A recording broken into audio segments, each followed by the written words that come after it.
everyone, and welcome once again to our episode this month in June 2025 to Emma Explores. I'm Barbara Etienne, and delighted to welcome my co-host here, Emma Cox from Journeys into Genealogy, who will share with us some clever, creative ways in which she's been exploring her family stories and discovering some interesting tidbits she will share with us, as well as how she got there.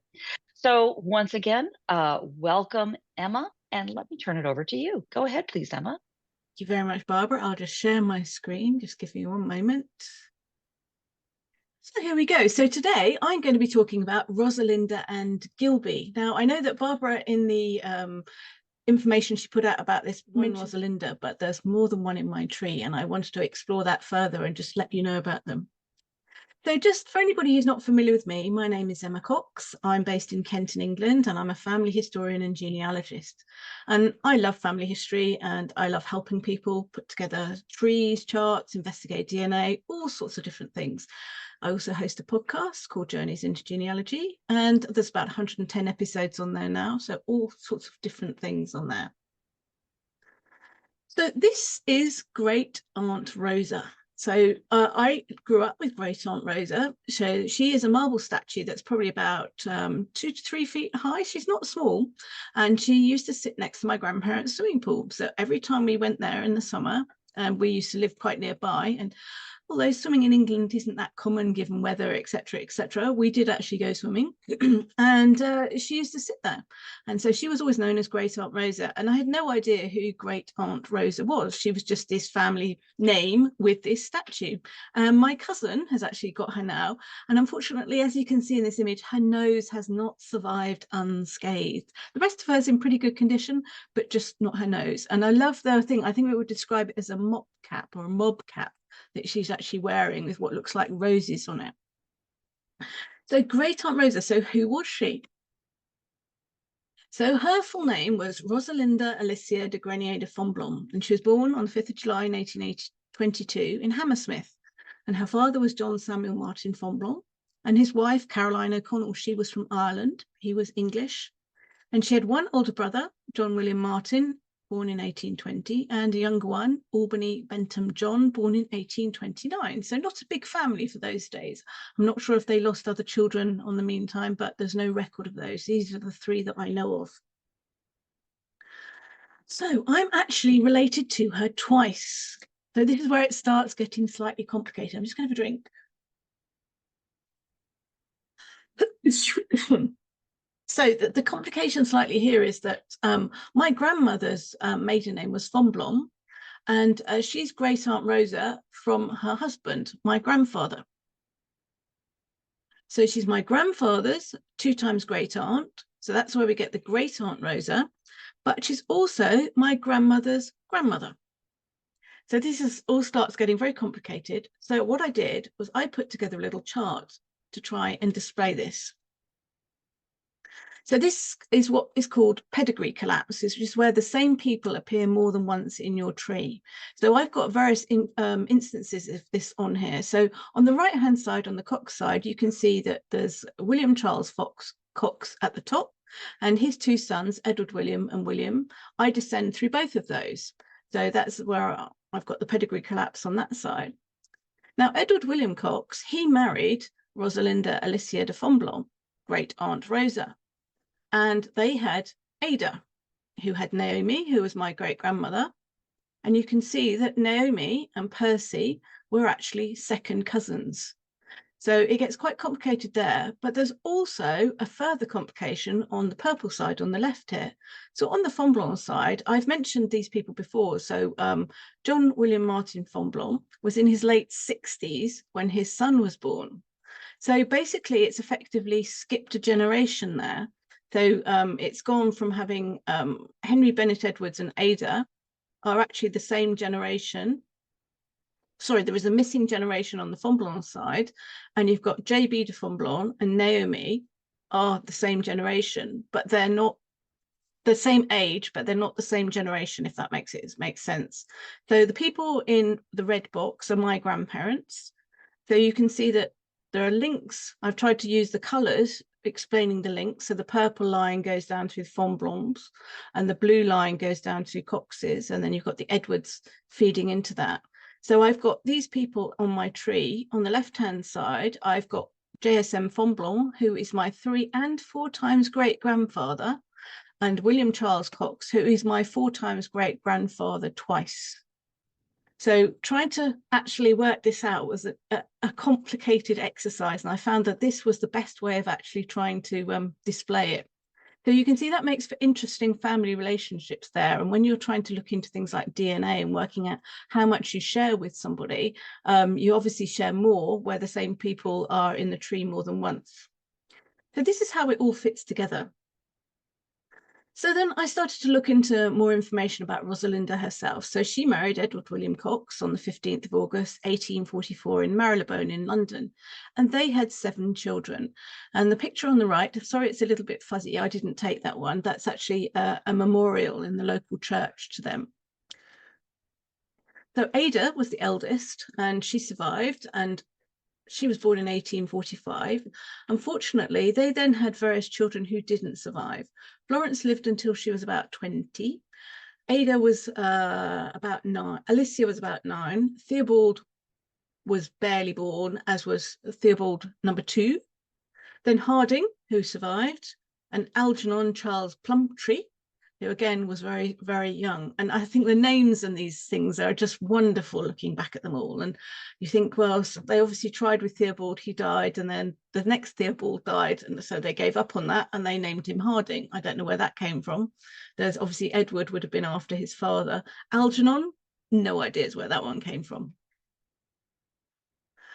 So Edward was married before he married Rosalinda, and he had a son called Erwin. So there were the 3 children, Erwin, Ada and Harding. They grew up together. And I actually purchased a book fairly recently, and it talks about Harding's childhood, and he mentions growing up with his brothers and sisters, which is lovely to have that. So this is where they actually lived. So this house is called Moat Mount, and it was in a place called Mill Hill, which is was north of London at the time and is actually part of North London. London has expanded an awful lot. Unfortunately, the house doesn't actually exist any longer. It became a ruin and was eventually taken down. So where did Rosalinda come from? Here, sorry, click. And what does the name mean? So there are 2 different names for Rosalinda. It translates as beautiful rose in Spanish and gentle horse in German. I'm not sure which one would have been chosen and why, but that's what the meanings are. But where did her name come from? Why was she called Rosalinda? So her grandmother in Ireland was Rosalinda Fitzgerald. So the Irish connection here.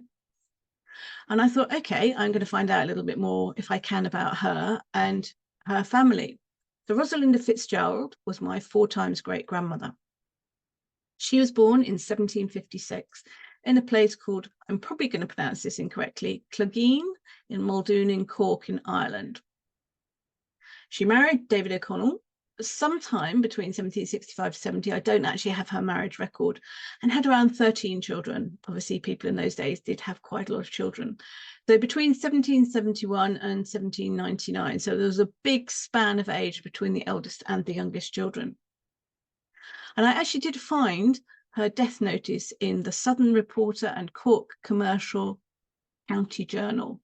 So on the 14th instance in Dublin, Mrs. Rosalinda O'Connell, relict, meaning widow, of David O'Connell of Cork, Esquire. So she died. That was August 1834. So leading on from Rosalinda, I found 14 Rosalindas in my tree. So they're not all called Rosalinda. Some are Rosalind and some are Rosa. But I was actually quite surprised looking through how many people. And I haven't investigated everybody, but this is the ones that I've found so far. And I thought I'd draw you a little map to show you.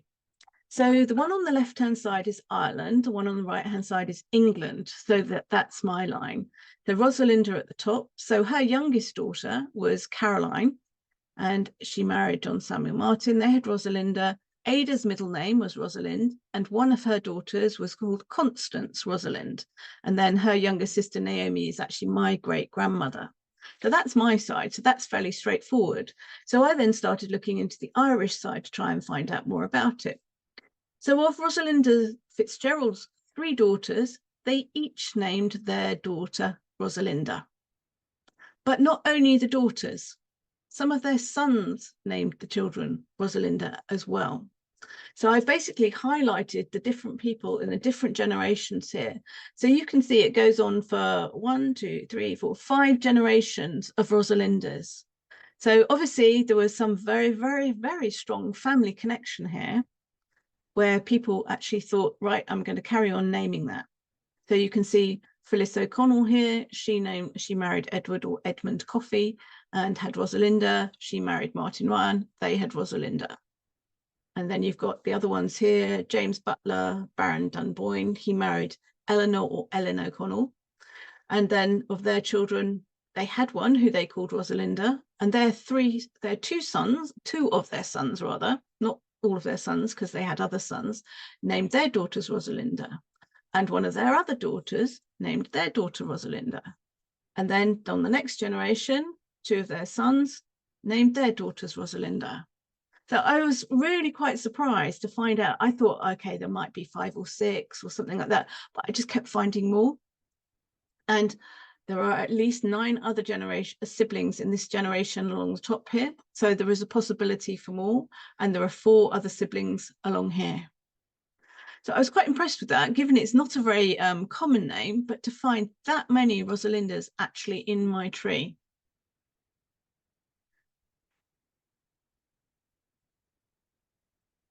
Right, so that is Rosalinda. So the next name, I thought, right, okay, I want to be sort of fair here. I'll do 1 female name and 1 male name. And I came across this name and I just thought it's so unusual. Gylby hair sign. I've never heard of either the first name or the last name before I started doing this. And I thought, it's got to be unique. So he's actually my 3rd cousin twice removed, born in 1889, and he died in 1962. And I just thought it's such a wonderful name, Gylby hair sign. So he was born in Norwich in Norfolk to Henry Hairsign and Minnie Valentina Beadle. So she comes down the Beadle line, who is actually a Fonblanc descendant there. So you see there's some amazing names all within this. And I managed to find his baptism record. So he was born on the 3rd of June and baptized on the 11th of September 1889 to Henry and Minnie. And he was a commercial traveller. Their father was a commercial traveller. And I thought, okay, it's unusual, pretty unique, and they're unlikely to be other people. However, he was named after his grandfather, who was also literally Gylby hair sign. He was 1810 to 1882. So they overlapped slightly, or he overlapped with the Gylby's junior's father, obviously. And trying to find the records and work out which one was which, I had to be quite careful because I was thinking, I've got 1 name here. And then eventually I found out that the first one had died in 1882. And then it's like, yeah, we've got 2 different people here. He also had an uncle, Gylby, and an aunt who was called Rose Gylby hair sign. So we've got another connection there, Rosa. So they obviously like the name there. But that was it.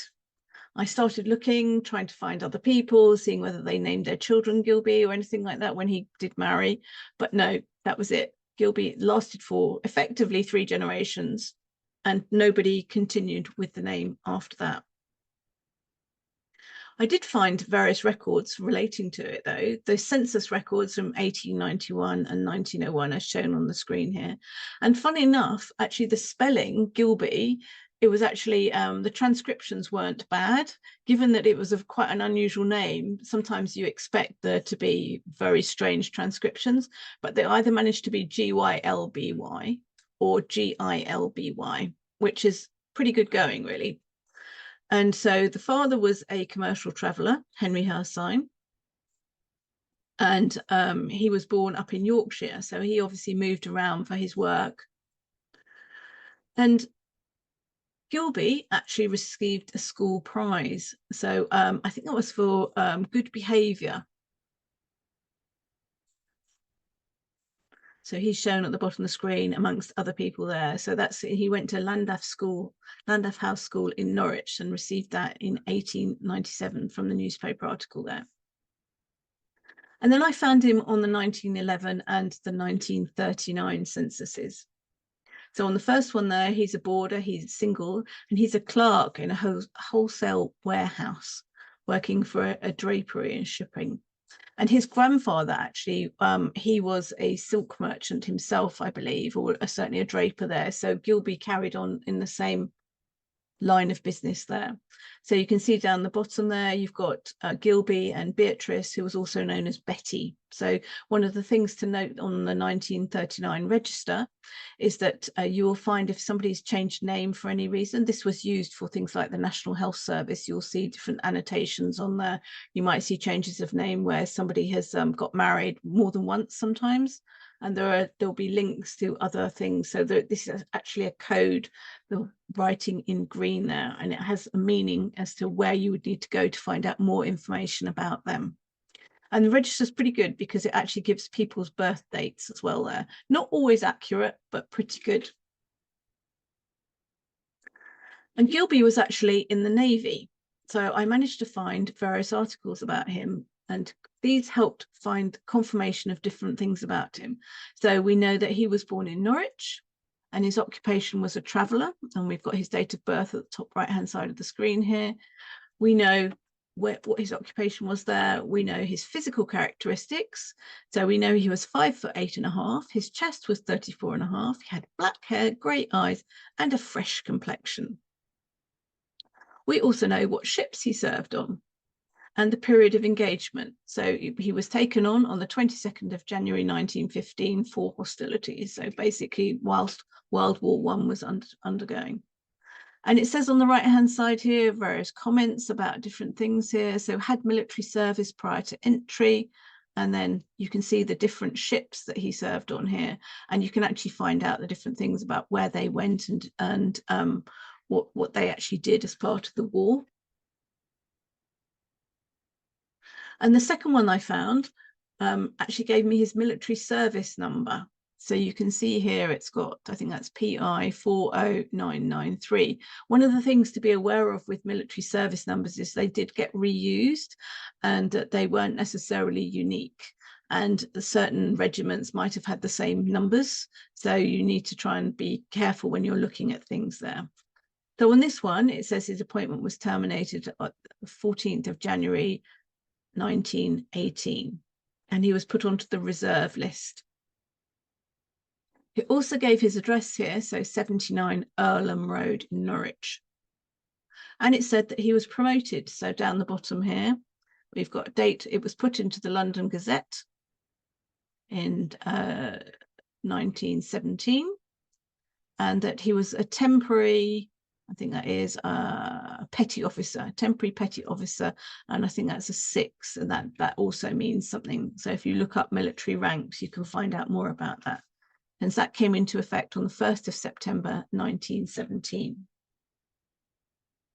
And here we actually have the article that was in the Gazette. So it tells us Gylby Hairsing, 25th of January 1918, and he was serving on something called ML136.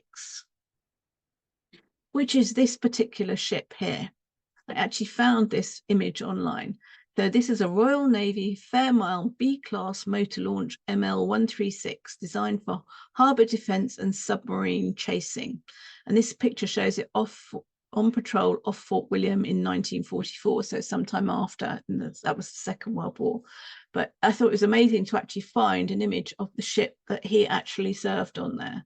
So it's worthwhile looking if you see something on the screen here, like ML37 or 382, just to see if there are other images. If not, this image here would actually show you what it looked like.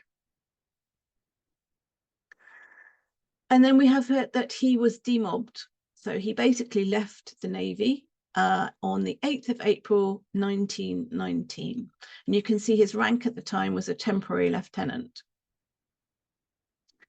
And in 1930, he married Beatrice Elizabeth Rothway, who was actually born Atto, so she was a widow at the time.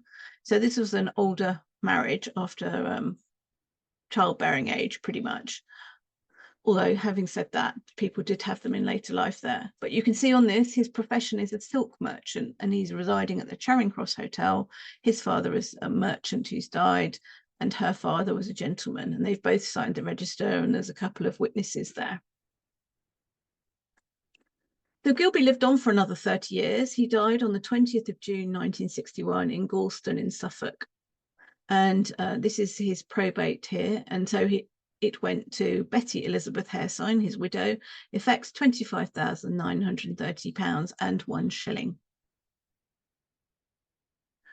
So what helped me in my own research? So the chart I created for Rosa, the Rosalindas, I use something called Lucid Chart. That is actually a paid tool that you can use online, but I find it very useful, and I've kept that up for quite some time, and I use it for lots of different charts.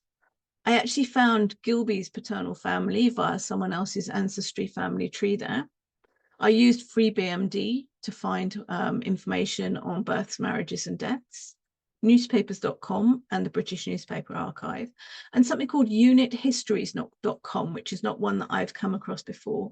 And that gave me military information about Gylby's nephew, who was awarded the Military Cross. So it's like there wasn't just him in the military, some of his other close relatives did that. And the image that I found of that boat was taken from Getty Images there. So that's it for today. Any questions?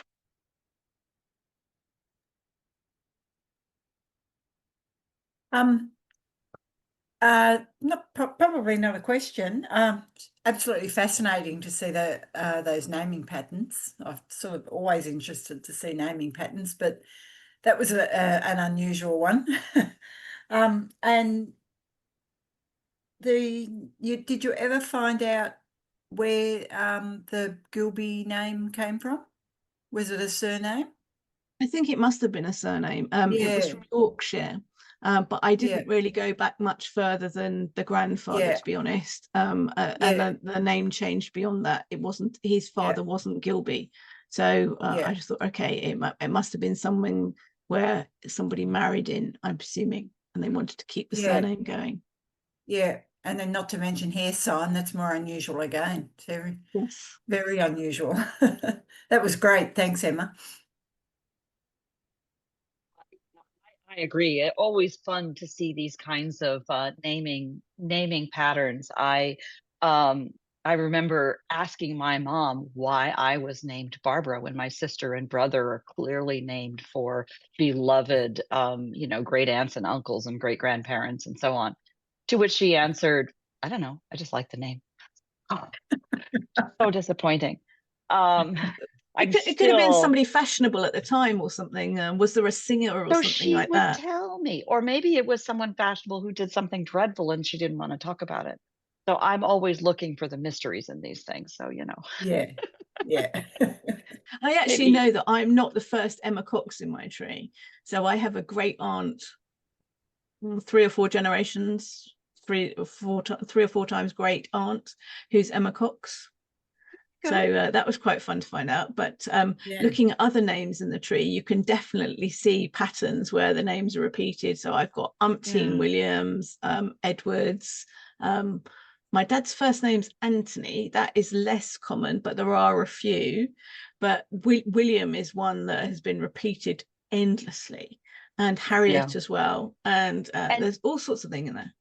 When you have those that are repeated endlessly, do you have a source as to who the important person was that they were remembering?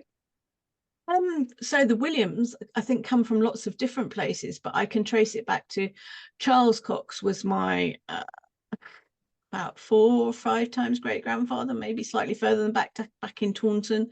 He called one of his children William Charles, and then one of his children was William, and so that went down. And then we had Edward William Cox, and William Cox are my great grandfathers with the pedigree collapse bit there. So there's bits there on that particular line, but I think there's also bear in mind things like the names of the royalty at the time.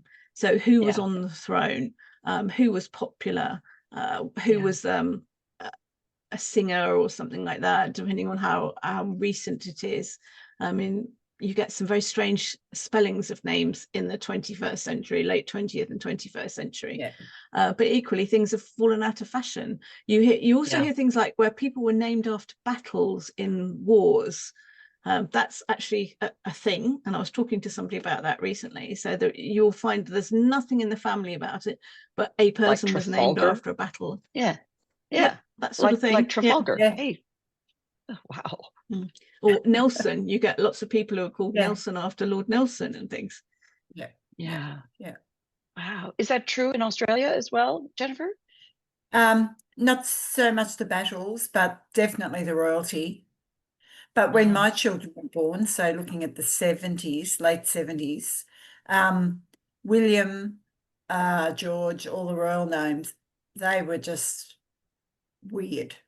People thought when Diana had William, people here could not believe that she called him with a name like William. It wasn't actually a fashionable name here at the time either, because I can remember thinking that with the children, just thinking, oh, that's quite old-fashioned, isn't it? And just okay, it's obviously named after somebody a few generations back or whatever. But but it's become, since then, it's become just a normal name, you know. But I was named after Jennifer Jones, the movie star. Oh, there you go. So, yes.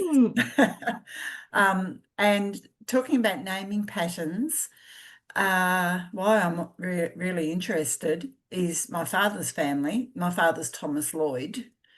His great-grandmother was Martha Lloyd. So every male child in that family for generations has the middle name Lloyd. So Dad has 8 brothers, you know, Thomas Lloyd, Charles Lloyd, they're all Lloyd. And as it goes down, the families are large, and all the children of that large family, male named Lloyd, their children, male name, it goes right to today. They're still to today. Wow. The interesting thing is that there's no, I haven't come across a Christian named Lloyd. So it's obviously not important enough for that. But there was one family who had no boys, so they called their daughter Martha Lloyd. Wow. So it was very important to them along the line, you know. Right. Well, isn't Lloyd of a distinctly Welsh name, as is Jones? Yes. Yeah, and it's spelled LLWYD. Right. Yeah, it is. So I would say originally it's to keep the Welshness in the family. But it's interesting because the generations now, they don't even know about that. But they're continuing it on. Yeah. That is what I consider an opportunity for a story. Yeah, absolutely. But what you're also saying is, if you're trying to identify people and you know you've got people who've got Lloyd as a middle name, and you suddenly come across somebody who wasn't part of the family, you suddenly think, okay, well, it's quite likely that they are actually part of that family. Yeah, exactly. Then working out where to slot them in when they're all William, Thomas, you know, all those names. So it's interesting. At least they varied it, and they didn't have somebody with the same name, father, son, grandson, all the same name going down, which is a nightmare to actually try and work out which the correct one is when you come across all the different records. Right. That's right. And I wonder about, 50 years from now, when the kinds of tools that we routinely go and look in, so what was your great-grandfather's name? And then you run over to Family Search or Ancestry or whatever. Well, they're here, right? Those, one would think, will be more and more richly populated 50 years from now. And our whole approach to making these kinds of familial connections will be different. Interesting. Bill, feel free to chime in. I gather you'd have are just chatting in text, but feel free to join the conversation. We're perfectly happy to read and appreciate your comments. I wanted to share a story that kind of, for me, got me interested in these naming patterns, which was my husband's family. So my husband, as you may know from my last name, is Chinese. And his family, when our daughters were born, my father-in-law says, and we will get you the middle name. Actually, what he said is, we will help you with the Chinese name. What I didn't know is that meant they would tell me what the middle name was.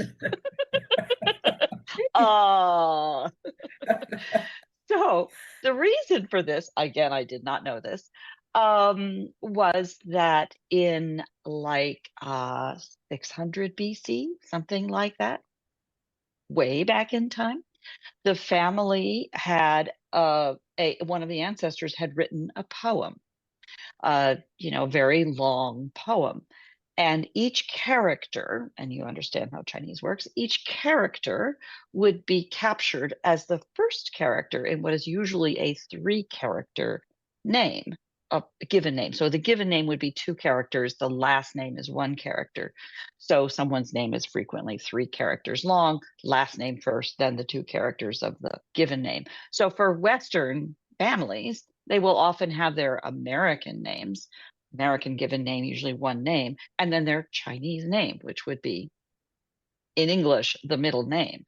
But then from Chinese perspective, it's their Chinese name, last name and the 2 characters. Yeah. So father-in-law was like, I will tell you the name.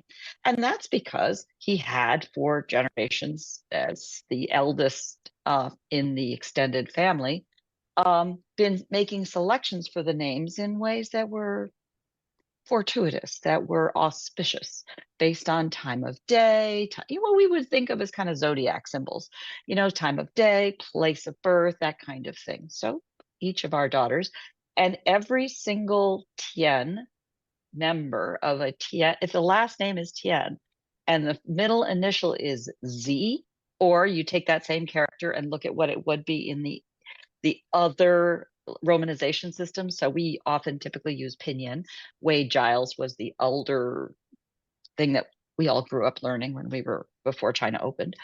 And so, any other Tien with a name Z, probably the same generation. My husband's is T.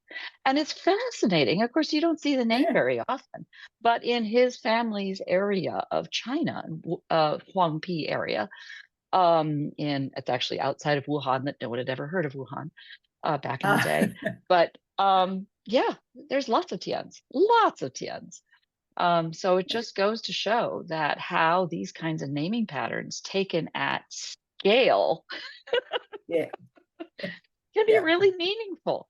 I thought this idea of a poem was extraordinary. It turns out lots of Chinese families do this.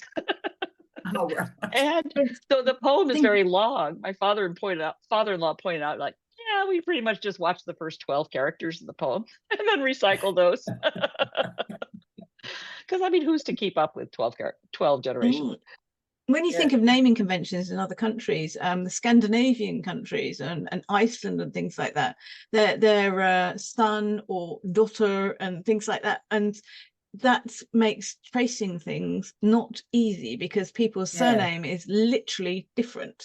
It's not the same as their parents' name. Yeah, we've had Anna Schutz, who has been active in Projectkin, and I'm sure she'll be back. She gets tied up with things. Is a local correspondent with many Americans and Canadians from Sweden, because of course she speaks both English and Swedish, worked for many years in Britain, and provides a lot of that kind of dig into the records to figure out what those surnames are and those family names are, because I guess they are the pater names. I can't remember how that works exactly, but just carrying those forward to generations, like, what the heck, who is which? You can have long-lived great-grandparents and short-lived children. So when you follow those names, how do you know who's who? Yeah. And another naming pattern from France, in my family's instance, is the one name study I've got. My ancestors, they're actually called Fonblanc, Fonblanque, and as I mentioned earlier on, and in various other presentations. But their surname was Grenier, and he was the seer, so he was like the local nobility of Fonblanc. So he was Sire Grenier of Fonblanc, and it turned into being Fonblanc being the surname. So at one point, it's like Fonblanc stops completely and it goes to a completely different name going further back. And then that is, there were sires of different places. And so you then get those surnames. And then at one point, the generations all stop and it goes back to being Grenier above that. Ah, yeah. Interesting. Interesting. Interesting. Yeah. Wow. Yeah. I'm just starting to scratch the surface on my dad's family. I have found a cousin I'm very excited to finally meet this weekend. And the Rees family, Ries, in Switzerland. So that name is pretty common in different parts of Germany, but in Switzerland, it's all in one town, Glarus. And so looking forward to digging in. Yeah. It's fun finding out what the customs are in different countries, isn't it? Yeah, exactly. Yeah.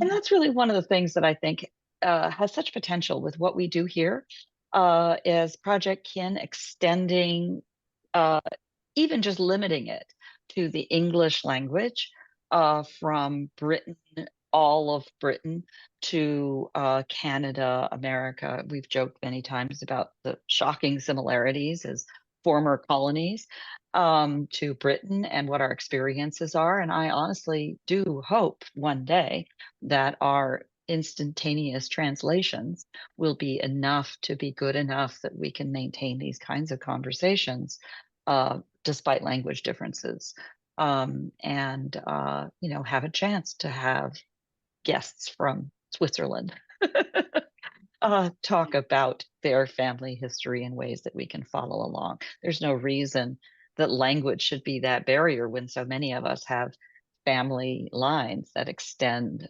across the planet, because travel. Yeah. And the further back in history, the more likely you are to find different languages. And actually, from America, it's almost the opposite.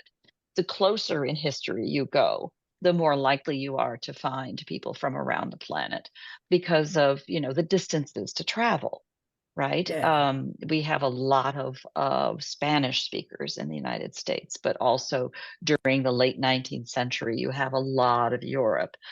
There were just different phases of immigration to this country that just related to different periods, and it is still a very large country. The same thing for Australia. It's still a very, very large country. I mean, learning to speak Vietnamese was not a thing. But now, the San Francisco Bay Area is one of these little pockets of very large Vietnamese populations. And, there's a lot of wars got in the way, a lot of other noise got in the way, but we're still families and we have stories to tell. And as those barriers come down. Go ahead. So when I was at school, there were a lot of the kids with the strange names that we thought back then were mostly from Yugoslavia. And most of the immigrants that came to Australia in the recent times were coming from trouble. And so there were the Yugoslavians and the Italians were there were the kids at school that couldn't speak English. And we had the Greeks were there around about a little bit later that bought us the fish and chip shops. The Italians bought us the coffee. And, then we had that because Australian was very meat and tree veg back before this. So we owe all our wonderful food to and traditions really now to these immigrants. And then after that, the Vietnamese came, a lot of Vietnamese. And, now today we've got Turkish and the different African countries. And you could almost plot a history of the world by, who arrived in Australia when. And of course there's after World War II too, the Jewish, many Jewish, so it's interesting. That's exactly what I'm getting at. In many ways, for all of the noise and politics and fights and so on that goes on, like above in the surf above us.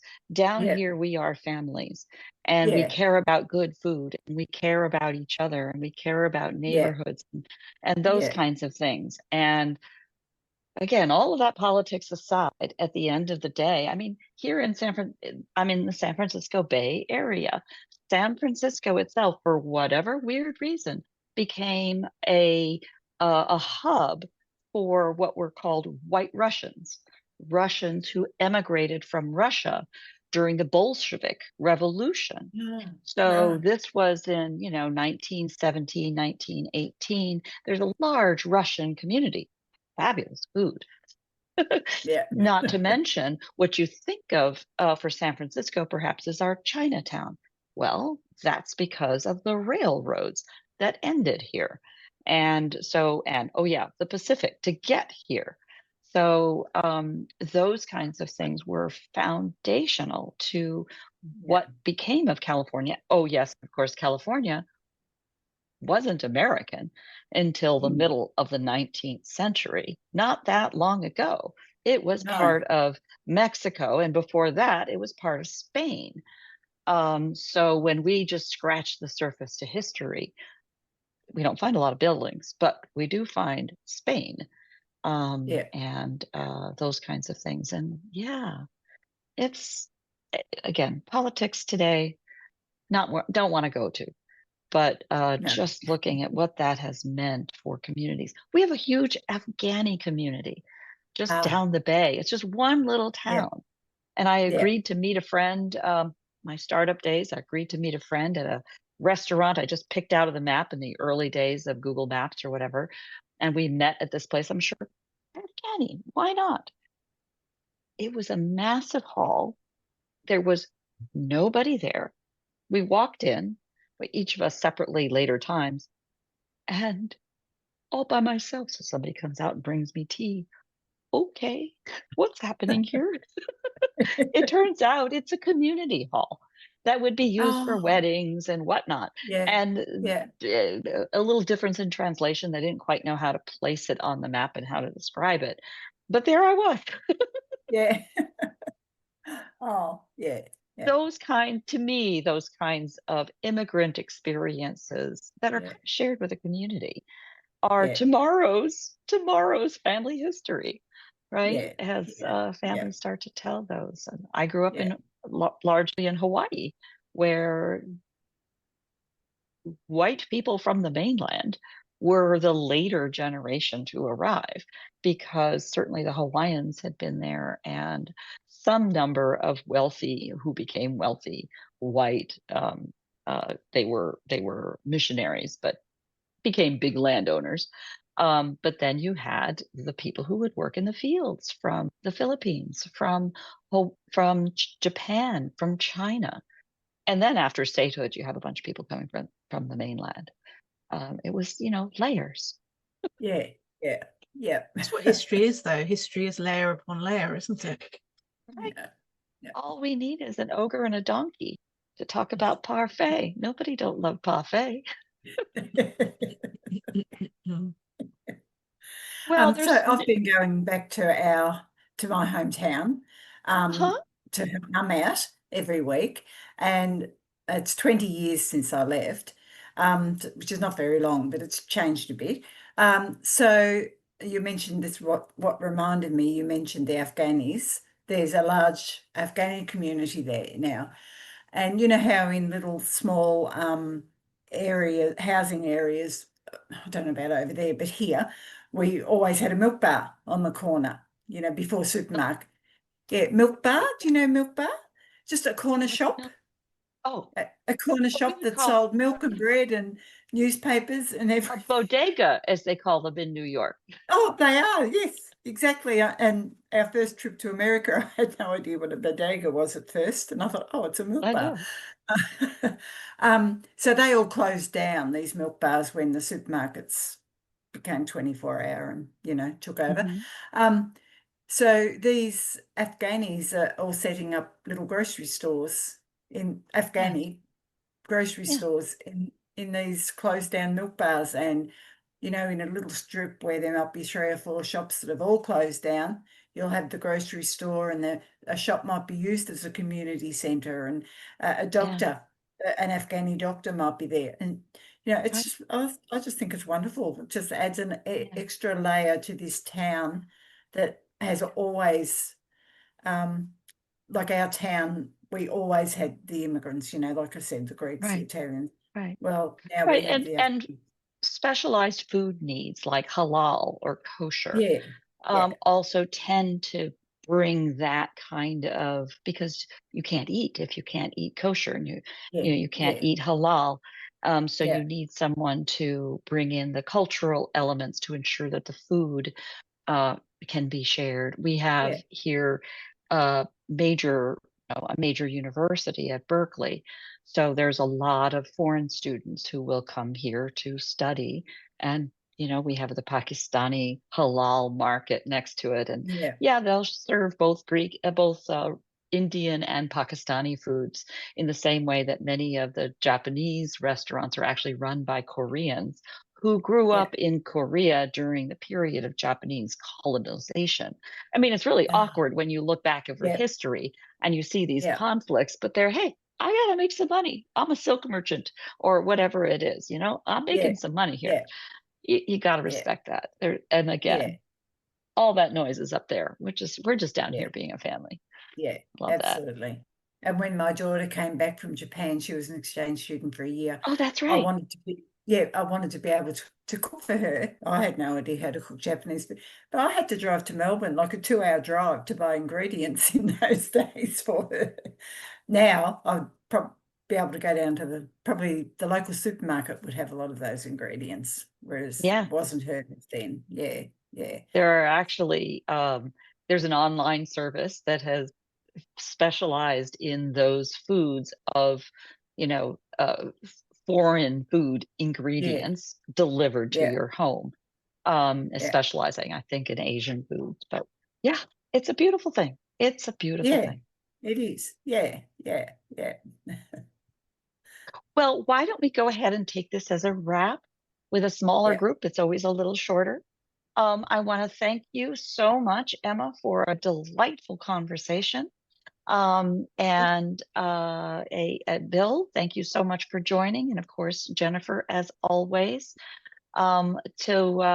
Any tips on next month? Next month will be, these are always the third Thursday. Are we at the third Thursday? Yeah, we are. Third Thursday of the month, which means that in July, we are on July 17th. Looking at my magic calendar.